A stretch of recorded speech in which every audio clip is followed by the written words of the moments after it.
Hi, this is Matt with AppliancePartsPros.com. Today we'll be showing you how to repair your appliance. Remember, anytime you work on an appliance, make sure it's unplugged or the circuit breakers are off so there's no chance of electrocution. In this video we're going to show you how to change out the KitchenAid Dishwasher Tine Row Clip. It's going to be a very easy repair and it should only take a few minutes to show you how to do it. If you already have one of these, great. If not, you can click on the link below or get it at AppliancePartsPros.com. When you open up the package, you're going to get the new Tine Row Clip. The Tine Row Clip holds the Tine Row in the upper dish rack. The main reason you'll be changing it out is if it's lost or damaged and the Tine Row is loose. In order to change the part, we have to open up the dishwasher door. Once you have the door open, we can pull out the upper rack. There's a few Tine Row clips on the rack. They're all changed out the same way.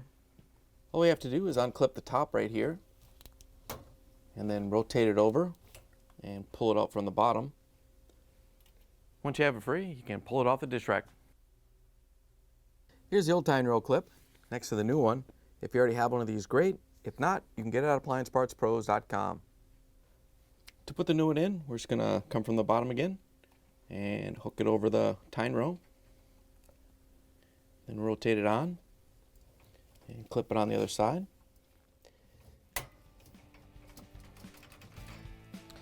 Once you have it secured, you can push the upper rack in, close the door, plug it back in, and take it for a spin.